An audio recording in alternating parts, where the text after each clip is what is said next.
What's up guys, welcome back to the video, and today I'm going to be taking you through my setup, so let's get right into it. So, as you can see, I'm in my basement here. I have this little corner all to myself, I guess, nice curtains over there. But as we approach, ignore the mess. I was having a little bit of food earlier, haven't cleaned it up yet, but over here you can see my triple panel setup. I guess technically 4 because of the laptop monitor, but I barely ever use it. I really only put like extra stuff over there when I'm streaming, but it doesn't really get used that much, but it is technically a 4th, I guess. So these 3 panels right here, the center one right there is a 144 hertz that I use for gaming.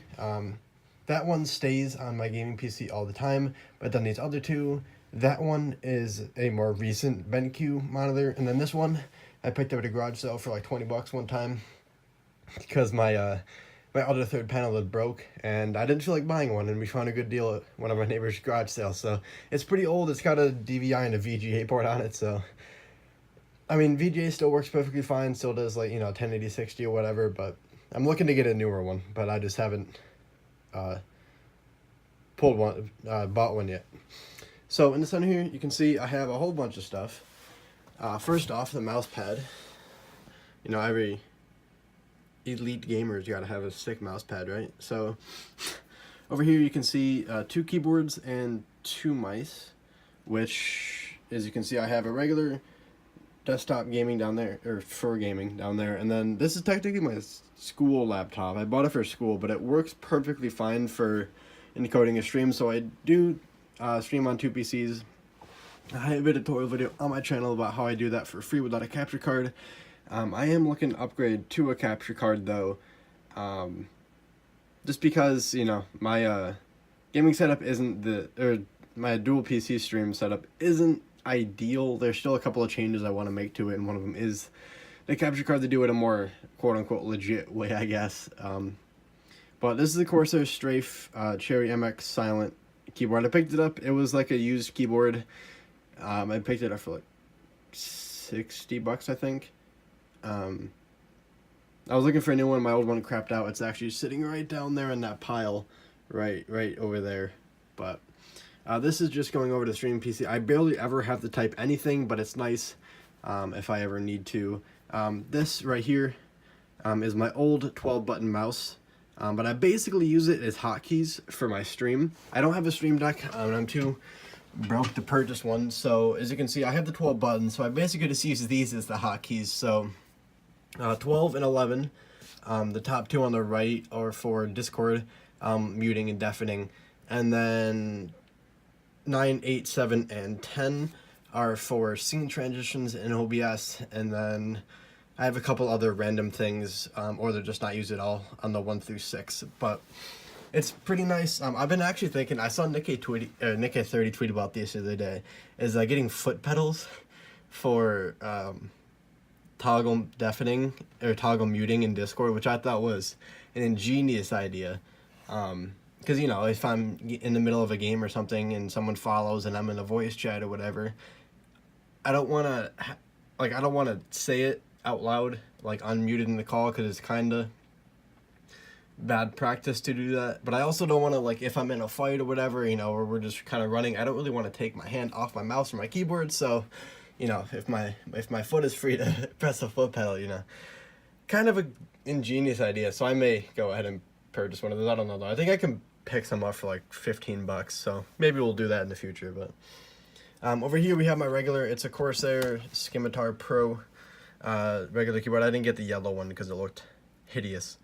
And then a pair of Skull Candy Crushers. I don't know. I always just pick a random pair of headphones at Best Buy whenever I need a new pair. This is like my 3rd pair in a couple of years, I think. I just always run down to the Best Buy because I can actually test them. But I don't know, I just kind of like the look of these. But this bass slide is kind of cool too, but I don't use it that much. And then over here, phone stand, real quick. But then over here is my mixer. So a lot of people ask me why I would need this. And it goes just beyond the obvious answer of being able to mix both PCs for streaming. I actually get so much use out of this. It was so worth the $100.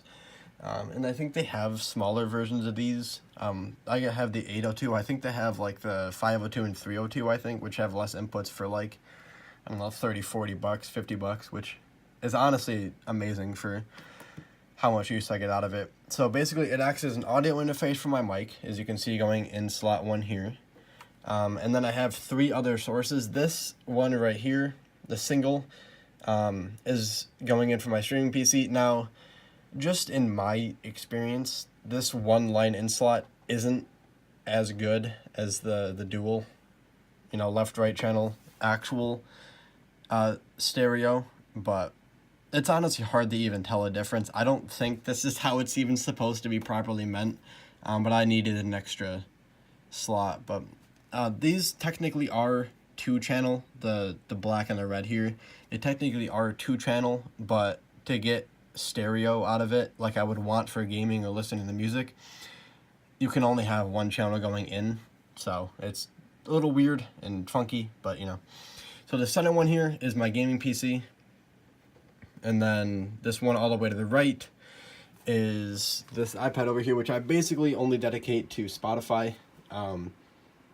Just playing music all the time, which is nice because I don't mix my stream noises or like my stream sounds with the mixer. So I can basically route in the iPad playing Spotify onto my mixer so only I can hear it while gaming, which is actually like incredible. I used to have to do some really sketchy software business to to be able to do that, but it works perfectly fine. And then this right here is the output to my headphones, so I have that going out of there. You can see that's a white cable, and then if you go down here onto the floor, you can see that white cable comes up right here, goes into what's called a ground loop isolator, which basically eliminates any static noise. Sometimes, I don't know the exact technical reason for it, but sometimes it's static noise happens because of some disconnect or whatever with the ground signal, and then that's basically running into a Bluetooth transmitter, which I then have going over to my headphones. So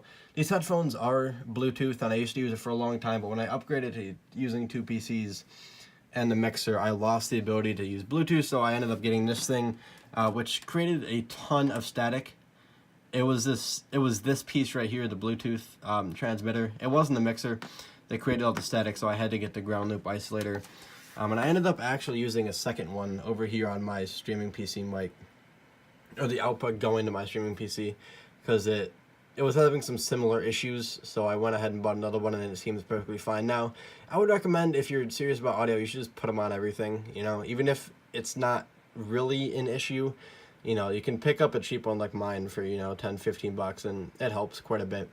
So the cool part about this too, and actually I didn't show it, it's in the back here behind this, but all the way in the back right there is the FX Send, which is basically like a second mix on this mixer. So it has 2. It has a main mix, and then these red dials are the FX Send. So you can see I only have my mic turned up, which means only the mic is sent over. But if I wanted to, for example, like play music, I could turn up like this dial, and then whatever's coming through my iPad will play through my mic input. So I don't do it that often. I normally do it when just messing around offline in calls or whatever.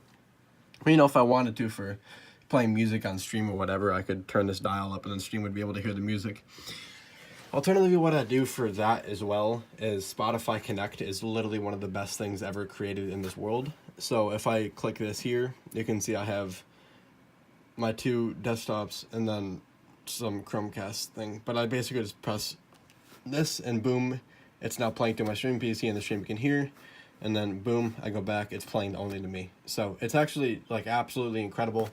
I joke around a lot that I would buy a second mixer just for stream noises, but I'm not going to. But out of this FX Send, there's actually like, if I can show it in the back here, if we go over the top, you can see it right here. You can see 1 and then 2. It gets split 2 ways, so it goes to my gaming PC into the back over here, and then into this right here. This other spot is just the audio out that goes into the mixer, which you saw before. I just have this little USB device because my laptop only has a headphone out. It doesn't have a mic in as well, so I use this little thing. Cost me like I don't know, $5, but works well enough. But yeah, AT2020 up there on an arm and shock mount or whatever. Nothing too special. That's pretty much it. The only other aspect of it that's of note, besides the the mess over there, is that setup over there. Basically, I have this monitor going into a splitter, which basically clones it on that monitor, and the TV, the gaming PC output, is cloned on that monitor and that TV. So basically, I just have to turn on the TV, and then it works just fine. Now, as of right now, I have to switch the inputs, like my default audio on the desktop, so it plays through the monitor or the TV, and you can see the cable routing up there. But what I'm in the process of doing now, you can see that second cable there, the messier one on the right, that one.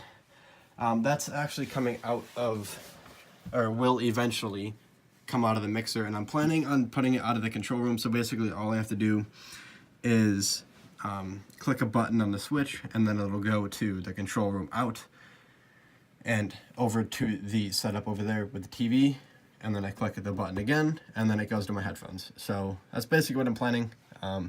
Should be pretty cool. There's a lot less of a mess to set up every time I want to watch something on the TV. But also, what it'll allow me to do is play music really, really easily over on the setup just by changing one input over there on the stereo. But yeah, that's pretty much everything in the setup. Nothing too fancy. Just, typical setup or whatever. But yeah, adios.